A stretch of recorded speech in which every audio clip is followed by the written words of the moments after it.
Well, greetings once again, my friends, my fellow historians, my fellow lovers of everything interesting. I got another video for you, and this is going to be with a vintage Viewmaster. Not just any talking Viewmaster set, but a talking Viewmaster set. And I figured this would be a good time to do it because we're actually doing the build with the Polar Lights 1/24 scale Herbie the Love Bug. We're going to make it in the way he appeared in Herbie Rides Again. But this one is from the Love Bug. And we have all the plans, and we're going to put lights, and we're going to put sounds and everything in him. But that's a different video. So we're going to take a look at today is we're going to take a look at the GAF Talking Viewmaster Reels. Walt Disney Productions presents The Love Bug. Of course, that's Herbie. So sit back and relax, and we're going to check out Herbie the Love Bug.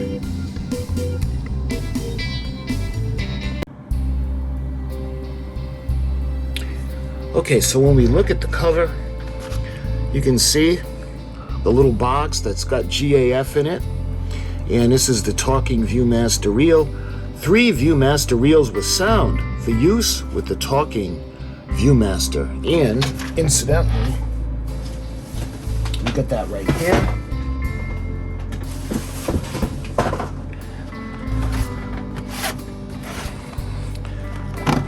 And I had done a video on this a while ago if you were interested, but we're going to be using the actual Talking Viewmaster. So let's put that aside. And looking at the front, you can see, look, full color 3D realism. Listen, hear what each scene is all about, and laugh and learn an exciting new combination of 3D sight and sound. You can see Herbie jumping over the water, and evidently that car didn't make it. You can see on the bottom, you can see the back of the rear view, the rear bumper, the rear wheel well, and you can see in the front, and this section is when the car actually was cut in half, and you can see Buddy Hackett in the back seat. So this is the Love Bug, and this would be reel set number AVB 501, and this is from 1968 Walt Disney Productions. There's a number on the other side, 007-289-01. And you can see GAF, all rights reserved. And this was the Consumer Photo Division at the time. It was at 140 West 51st Street, New York City, New York 10020. So when we look at the back, you can see this is pretty much on all of them. It talks about the GAF, the stereo viewers, and the older one, which is the one that we have. This one is one of the originals. And then they show an updated one. You could tell the updated ones because these actually contain a light and a volume control, whereas the one we're going to use and the older ones, you had to look at a light source to be able to see the slides inside the eye holes. And the volume was what it was. But you can adjust the volumes in these. These are a little bit newer. These are from the late 70s, early 80s. And then on the bottom, you can see the different sets that they offer. Disney fun, cartoon favorites, travel, science and arts, and television shows. And I have shown you Star Trek. I've shown you Adam 12. I've shown you Happy Days. But I got a few sets to show you still, like the travel and other sets. But today, it's going to be all about Herbie the Love Bug. So when we open it up, incidentally, the cardboard cover is just like a sleeve, and the tray slides in and out. So the first thing we're going to take a look at is, you can see we have a little flyer saying what else is available from GAF at the time, and I love going through these. You can see the 3D picture with sound, and which one is that? That's Snoopy. So let's open this up, and we're going to take a little look. This actually, at the time, you could mail away for it. full color stereo pictures, and you have the world at your fingertips with a Viewmaster stereo viewer and a selection of picture reels. Travel to the far corners of the world, visit scenic wonders, journey to islands of fantasy, join the adventures of your favorite cartoon and television characters. And you can see a lot of these, they have, half of them would be non-talking, and the other half would be the talking ones. Incidentally, they do have the sets for both. Like I've seen the Mr. Spock in the talking and non-talking. I've shown you the talking reels. I don't have the other set. I've seen the Poseidon Adventure in the non-talking reels. I don't know if they have the talking set. But you can see the picture packets on the bottom, and you can see the different machines that they offer. And they have the game, standard viewer, the lighted viewer. You can see they started to put them into the little canisters. And on the bottom, you can see you can actually order. So if you want to pause that, you can check out the address, the order form, and the different prices. I don't know if there's any. Yep, the back has all the actual the sets available.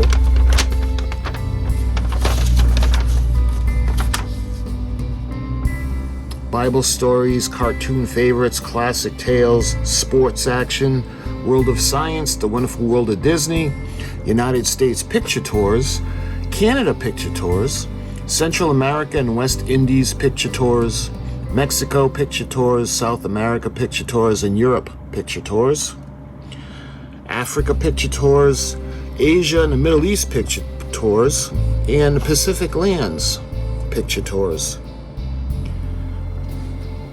And you can see the 3D reel packets of the talking Viewmaster. Children's stories, cartoons, television program, religious stories around the world, Disney, the picture tours of the United States, and the science and the arts. So that's the little catalog that comes with it. So we'll put that aside, and now we're going to take a look at the book. All of these have a little, like a little companion book. And when you go through it, you actually see a description of each of the slides. So let's take a look at this. This is The Love Bug from Walt Disney. So when we look in the first one, you can see the illustration that they have there. And this is always fun. This is the Love Bug. The only difference between the little car of this story and the upteen million other cars the factory made just like him was that this one wanted somebody to love him. By the way, who doesn't love Herbie? Children and dogs already loved him, and he played with them whenever he could, but he wanted an owner to love him, and he had already picked one out. It wasn't Peter Thorndike, the snobbish car dealer who already owned him. Definitely not. Thorndike hated the little car because he wasn't a Rolls or a Ferrari. The owner he did pick was Jim Douglas, a race driver shown down on his luck, who would have been a kid to him when they met in Thorndike's showroom. So he followed him home. Being an abandoned firehouse which Jim shared with his Tennessee Steinmetz, who lived with health food and Irish coffee and welded sculptural masterpieces out of old car parts. But as fate would have it, Jim arrived to find that the Edsel, his sole remaining mode of transportation, had just become part of a statue. By the way, who doesn't love Edsels, right? But that's a totally different video. Just outside, the little car heard Jim saying despairingly, "That does it. My last $50 will have to buy anything on wheels that'll get me to Bakersfield for the dirt racetrack." An hour later, a detective sent to Thorndike found the little car, accused Jim of stealing it, and hauled them both back to the showroom. So now we go to the reels. And we've got reels 1, 2, and 3. So we're going to go to reel 1 now. And we're going to read the descriptions. you can see right there is reel 1. And when you put it in, this goes up on the top, and we'll get to that later. So, the first picture on reel 1. Thorndyke, who would do anything to get rid of the little car, said, "I'll drop the charges if you buy this nasty little lemon." About to say he'd rather go to jail, Jim caught the pleading look of the little car gave him and weakened. "Okay, you highwayman," he yelled. "Here's my last 50, and I hope you choke on it." Reel 2. "Draw up the papers, Mr. Havishaw," Thorndyke commanded his number 1 flunky. "Then you can escort this broken-down demon and his junk pile off the lot." At the moment, he felt something warm and gooey and looked down with horror. A little car had squirted oil all over his $90 shoes. Reel 3. Jim soon realized the little car was unlike all others. It had a mind of its own, but he had forgotten it because it had introduced him to Carol Bennett, Thorndyke's star saleswoman. On their first date, though, the car, christened Herbie by Tennessee, got over-enthusiastic and took him straight to Seabreeze Point, a well-known necking spot. Parked Carol, where Carol walked away, Jim trailing her apologetically, while Herbie trailed them both. When the police took an interest in the little procession, it was almost, but not quite, the end of a beautiful relationship. On to reel, or picture 4. You can see the little illustration. Tennessee, knowing machines are often smarter than people, gave Herbie a little lecture when Jim wasn't around. "You got a good boss here," he said. "Go straighten up, little guy, and fly right." So well did Herbie heed his advice that in his very first race at Riverside Springs, he showed his blunt little nose over the finish line at the head of the field of Alphas and Healey's in triumph. Thorndyke watched with Carol, sneered, "A fluke, he'll never win another." How wrong could he be? At the Libre Open at Riverside a week later, Herbie and Jim beat Thorndyke and his Apollo in a photo finish, and that's what the illustration shows. On to slide 5. Again at the Tijuana TK Road Race, a little car raced his heart out for Jim, making Thorndyke and all the others eat his dust.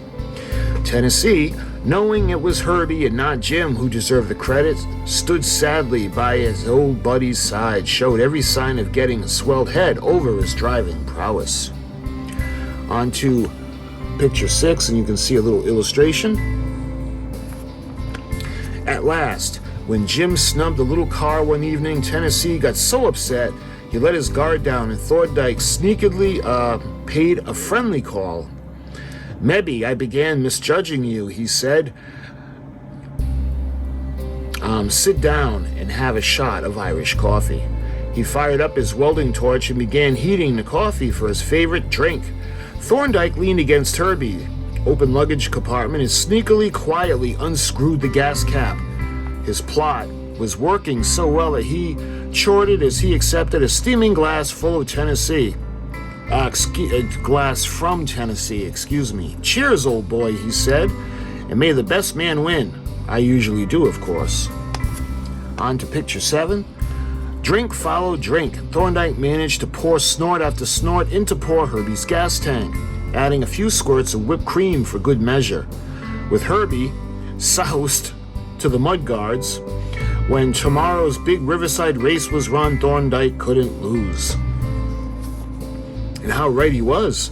The track had never seen the like of it. Everything wrong that could be wrong, Herbie did, weaving, snorting, crashing into things, while the Apollo zoomed to easy victory. Tennessee helped Jim load the loaded car into the truck. While Thorndyke and his snare posed for photos, suddenly from the truck came a machine gun burst of hiccups.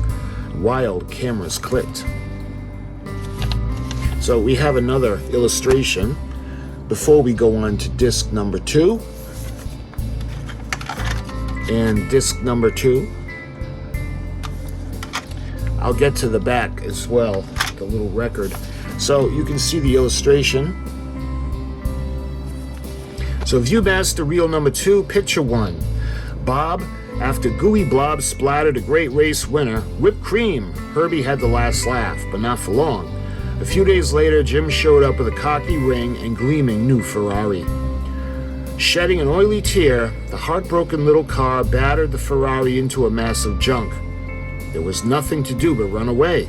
And run away he did, but Thorndike, who now wanted him back, put a tow truck on his trail. And before he could say Volkswagen AG, he was back in the showroom. This he could not abide. And that very night, you can see we're going on to picture number 2. Gunning his motor, Herbie smashed his way through Thorndike's expensive show window and dashed madly through the streets of San Francisco. On to picture 3. His heedless flight took him through the empty streets of Chinatown where, not even caring, he failed to make a turn and crashed into a vegetable stall in front of the Tang Wu grocery. But he didn't even pause, for the thought had come in that he had a destination to get to, the Golden Gate Bridge. That is where people went when they wanted to end it all. So why not grief-stricken little cars as well? So number 4. Behind Herbie in the wreckage of the vegetable stall, Mr. Tang Wu gazed after with the Oriental with impassivity. Besides the store Mr. Wu owned, he owned many things, including racing cars.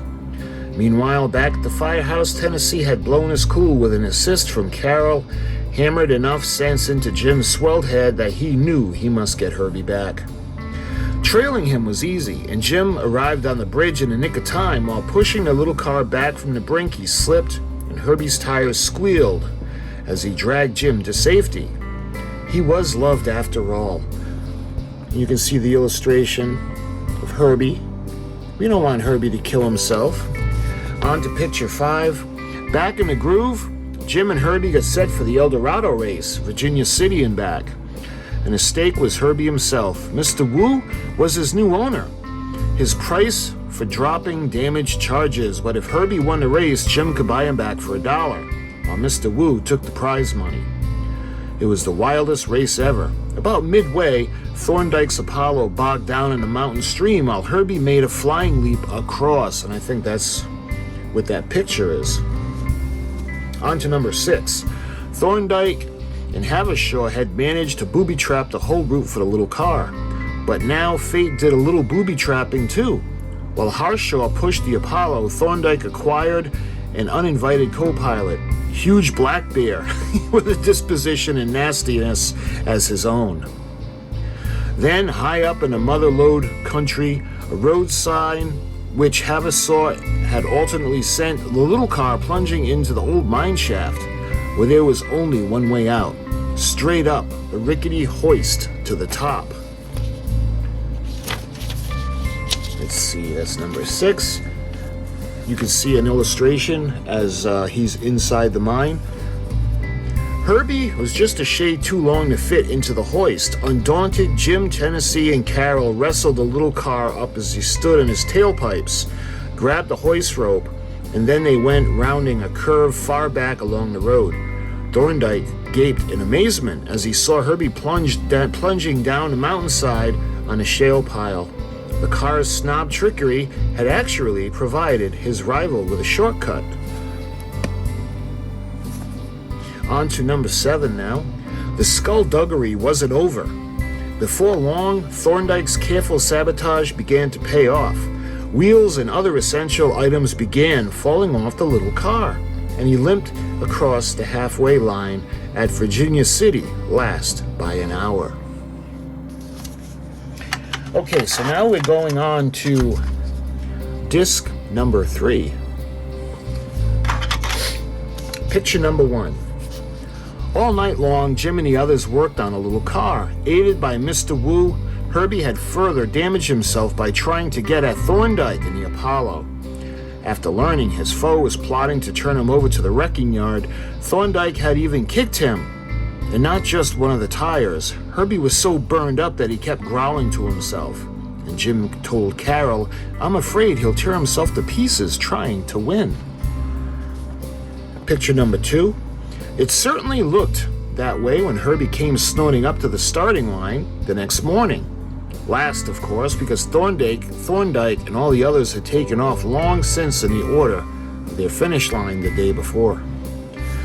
Herbie was still growling, and in eagerness to be off, the flag went down and he plunged and reared like a nervous horse, shot off down the road like a runaway rocket.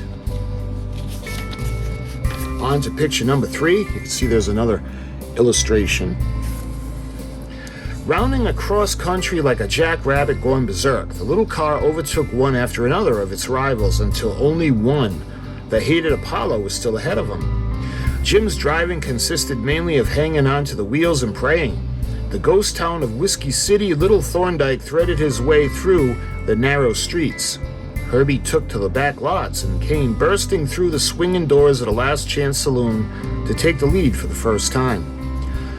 But Havershaw had done his dirty work too well, and Herbie fell behind again. Thorndike, determined to make sure of the victory, stopped to roll a log across the road. Herbie struck it, bounced, and kept going. But there was an ominous cracking sound. Herbie's heart was stronger than his body, and at the finish line, almost within sight, he started to break in too. On to picture 4. "Grab your welding gun," Jim yelled. Tennessee went into action, but as far as he could weld one spot, another one would break. Herbie was developing a real split personality, but still he wouldn't quit. He roared along, creeping up on the Apollo. Tennessee gave up on welding, and all 3 of Herbie's crew yelled themselves hoarse, cheering on whichever half was in the front at the moment. Picture number 5. First, the front half, with Carol and Jim at the seat, was ahead and at rear of Tennessee, his welding gun still spouting blue flame like a rocket's afterburner. Up ahead, the crowd at the finish line were mad with excitement. At first, one and the other gallant little car pulled abreast on the roaring Apollo. So on to part 6, or picture 6. Thorndike was cursing. "Blast them! They're ganging up on me. Beastly, rotten sportsmanship." Herbie's front end eased over, crowding Thorndike's toward the rail. He had to brake, and in that instant, Tennessee's half of the little car lurched madly across the finish line. And the flags went down. Herbie, the car who was all heart, was the winner.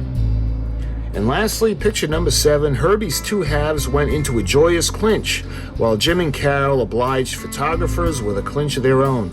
Mr. Wu stood by, counting his winnings in his head. And on the bottom, you can see and enjoy other stereo pictures. The Viewmaster, GAF Corporation. So it looks like we got the Jungle Book, Snow White, Mary Poppins, Sleeping Beauty, Bambi, Cinderella, Winnie the Pooh, Peter Pan, Disneyland, Donald Duck, Mickey Mouse, and Zorro. So these are all Disney. So that was The Love Bug. That was a description in a booklet of all the little pictures and illustrations, and this was from 1968. So what we're going to do now is we're actually going to start looking at the reels. So let's give me a minute. We're going to set up the talking Viewmaster. Put him in positive end first, and we put it into the side. It's going to line up the openings, and then we rotate it clockwise, and we're ready to go. So now we're going to take reel number 1, and I'm going to show you. So we got reel number 1, and the way these work, it's a little, it's almost like a record. Picture the grooves that are in a record, a vinyl record on the back, and this is going to spin. So there's a little wheel in there that rotates this, and there's a little needle that goes into the grooves and actually reads the sound off it. So when we put these into the Viewmaster, see the little V? That's going to be at the 12 o'clock position. So it's going to be like that. We put it in, we rotate it enough so that part 1 comes into focus, and we'll be ready to view it. So let me move the light. Another thing you got to do is you have to push the button each time you put a new reel in, and that sets the machine. So let me see if I can put the light so you can see a little bit better. There we are. So let's Let's take a look. So this is reel 1, photo 1. And what you do is you push the sound bar. Just like people, a little car in this story wanted to be needed and prospered. One day he followed race driver Jim Douglas home from Ford Dykes dealership.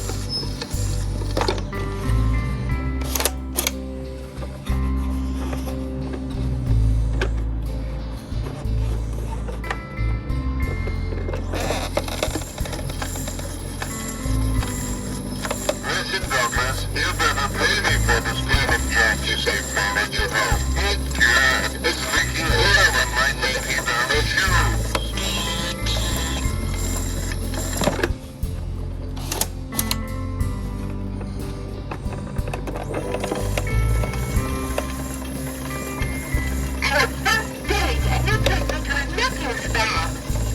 I didn't mean to.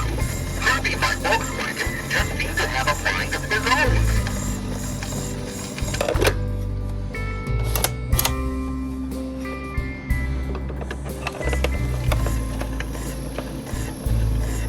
Here at the Libre Open, fans have just witnessed another incredible victory for Jim Douglas and his Volkswagen Herbie, with Peter Thorndike and his Apollo finishing second.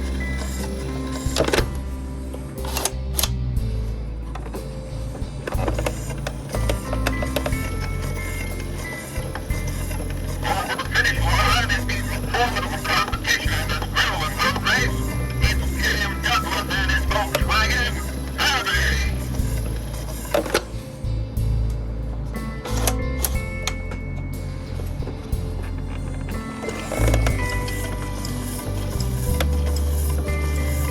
Jim is my best friend, but he's getting this well ahead. It's really hard when you was winning those races. I'm gonna make some Irish coffee to calm me down.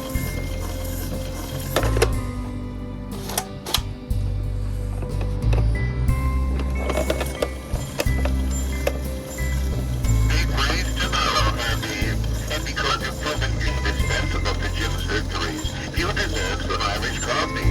Have some more whipped cream. And that is reel number 1. So let's move on to reel number 2. Again, we have to put the V in the 12 o'clock position when we put it in. Make sure it's straight up. And then rotate it to get number 1 all set to view. Oh, and we have to push the button, and that resets it.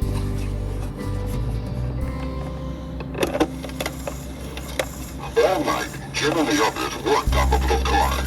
Herbie was so angry at Thorndyke's treachery, he kept growling to himself.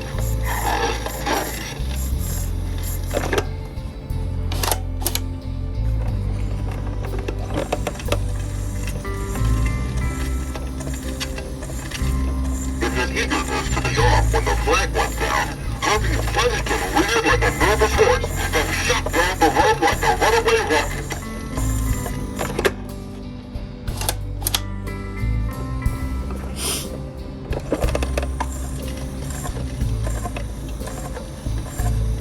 Alvin cross country like a berserk jackrabbit. Herbie overtook all his rivals except the Apollo. Then Herbie struck the frog. Thorndike and rolled across his roof.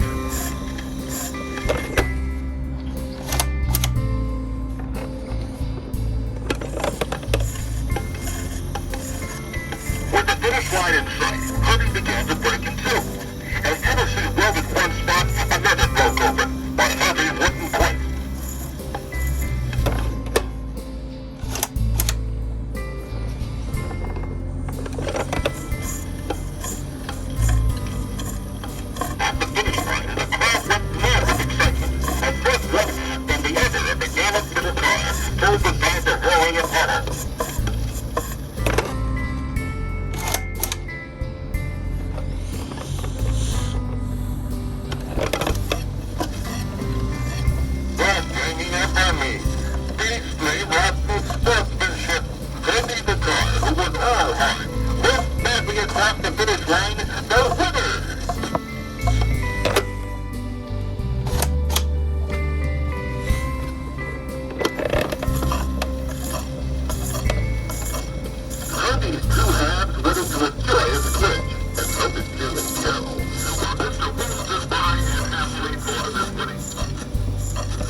Incidentally, this was disc number 3. I apologize because they were not in order. So this was disc number 3. And what I'll show you now is actually disc number 2. Again, we put the V in the 12 o'clock position. Bring it in and rotate it, and we're ready to go after we push the reset. So this is reel number 2.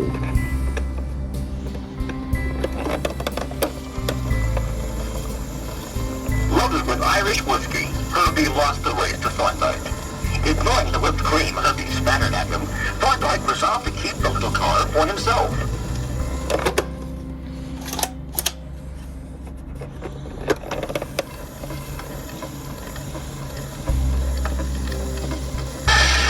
Heartbroken that Jim seemed no longer to care what happened to him, Herbie smashed his way through Thorndyke's show window and headed for the streets of San Francisco.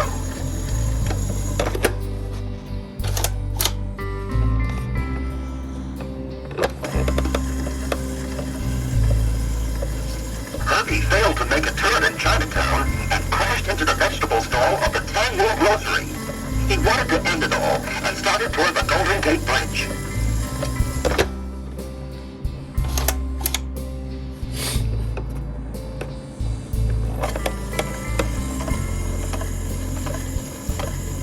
Mr. Tangwell gazed after Herbie. He owned racing cars himself. Meanwhile, Tennessee and Carroll convinced Jim he must get Herbie back for the Virginia City cross-country race.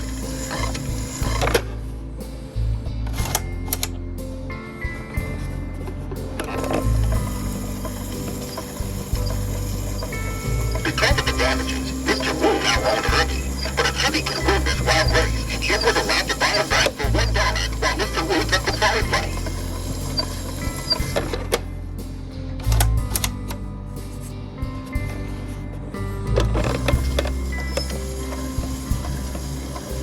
Thorndyke had managed to booby trap Herbie's route. However, a huge bear caused Thorndyke temporary chaos, and his Apollo was forced to abandon the street.